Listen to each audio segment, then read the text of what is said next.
Zodi.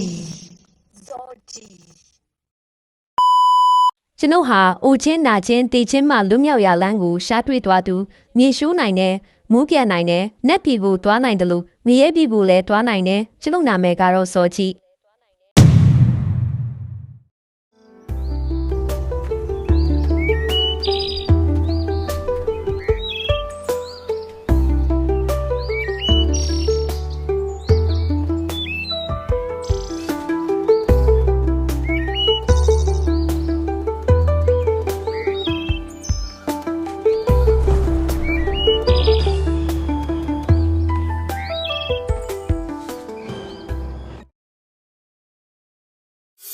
ကဘာကြီးရဲ့ရှိကြတဲ့ကာလတစ်ခုလူသားတွေဟာအိုချင်းနာချင်းတေချင်းတရားတွေရဲ့ဖြစ်စည်းမှုကိုခံစားနေရတဲ့အချိန်တောင်တန်းတွေနဲ့တောနက်တွေဟာလူသားတွေအတွက်နန်းတဲ့လူဝက်ချက်တွေကိုဖုံးကွယ်ထားစေပါထိုခေတ်ကာလမှာတာမန်လူသားတဦးဖြစ်တဲ့ကျွမုတ်ဟာလော်ကီအာယုံကားမကုံမျိုးကိုဆွန့်လွတ်ပြီးဟိမဝန္တာတောင်တန်းကြီးတွေရဲ့တိတ်ဆိတ်လွန်းတဲ့ဂူနက်ကြီးတစ်ခုကိုတွေ့ရှိခဲ့ပါတယ်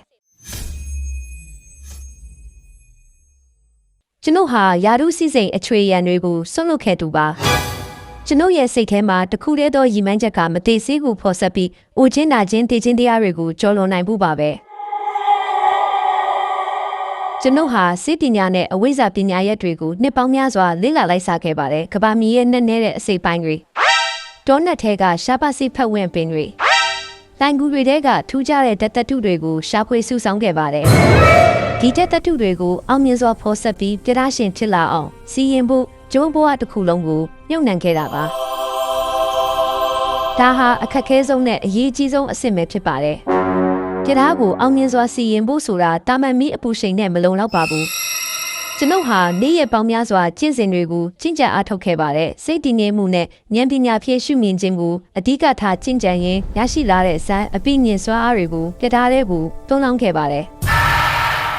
စိတ်ဆွမ်းအားနဲ့ပြထားတဲ့တဘာဝတက်တူဟာတသားလေးကျသွားပြီးနောက်မှာတော့တစ်ဖြက်ဖြက်ထောက်ပနေတဲ့ပြသားရှင်လုံးဟာအောင်မြင်စွာထွက်ပေါ်လာပါတယ်။အလင်းတန်းတွေဝင်းရနေတဲ့ဒီပြသားရှင်လုံးဟာဝိဇ္ဇာလန်းစဉ်ရဲ့အမြင့်ဆုံးအောင်မြင်မှုကိုပြသနေပါတယ်။အောင်မြင်ပြီးသားပြသားရှင်လုံးကိုပါဆက်ထဲငုံလိုက်တဲ့ခဏမှာပဲလောကကြီးကိုလှုပ်ခါစေမဲ့ထူးခြားတဲ့အပြောင်းအလဲတစ်ခုဖြစ်ပေါ်လာခဲ့ပါတယ်။ကျွန်ုပ်ကျင့်ကြံထားတဲ့ဇာတ်အပိမြင်စွမ်းအားတွေဟာခန္ဓာကိုယ်တစ်ခုလုံးကိုစိတ်ဝင်သွားပြီးဦးမင်းချင်းကင်းတဲ့နုပြဝင်ပါမှုတွေကိုရရှိသွားပါတယ်။လူငယ်တယောက်လိုကြက်လဲနုပြိုလာပြီးဖြူဖွေးတဲ့စပင်းတွေဟာလည်းနှက်မောင်လာပါတယ်။ဝစ်စင်ထားတဲ့အဝတ်စားတွေဟာလည်းရဲရဲနေတဲ့ဝစ်စုံတဲ့လူမဟုတ်နှက်မဟုတ်တဲ့အဝိဇ္ဇာစောကြီးအဖြစ်အလိုလျောက်ပြောင်းလဲသွားပါတယ်။လက်ထဲမှာလည်းအရာခတ်သိန်းကိုပြောင်းလဲနိုင်တဲ့မော်တောင်ဝေးတစ်ချောင်းဟာခက်ခနဲ့ပေါ်ပေါက်လာပါတော့တယ်။အဲ့ဒီချိန်ကစပြီးသူဟာတာမန်လူသားတဦးမဟုတ်တော့ပဲထူးခြားစမ်းကြဲတဲ့စောကြီးတဦးဖြစ်တဏ္ဍာရီထဲမှာအသက်ဝင်လာခဲ့ပါတော့တယ်။စောကြီးဟာမြေကြီးထဲကိုမုတ်ရှိုးနိုင်တယ်လို့ကောင်းကင်ရံကိုလည်းနှက်တကောင်လိုပြန်တက်သွားနိုင်ပါတယ်။တောင်ဝေးတစ်ချောင်းနဲ့အရာခတ်သိန်းကိုပြောင်းလဲနိုင်တဲ့စွမ်းအားတွေသူ့မှာရှိနေပါတယ်။သူဟာတရားဓမ္မနဲ့အပိဉ္စွမ်းအားကိုပေါင်းဆက်ကတေခြင်းတရားကိုကျော်လွန်သွားခဲ့ပြီးလောကရဲ့ပျော်ရွှင်ခြင်းနာကျင်ခြင်းဦးခြင်းနာခြင်းတေခြင်းဆိုတဲ့ကန့်သက်ချက်တွေကနေလုံးဝဥတုံလွတ်မြောက်သွားခဲ့ပါပြီ။သူဟာတောတောင်နဲ့လှည့်လည်ရင်းသူ့ရောက်မဲ့တီးလေးတွေကိုတောင်ဝေးနယ်တို့ကကခုံချော်ခဲ့ရင်းကဘာကြီးရဲ့တဏ္ဍာရီတွေထဲမှာထာဝရရှင်တန်နေတဲ့ဝိဇ္ဇာတစ်ပါးဖြစ်လာပါတော့တယ်။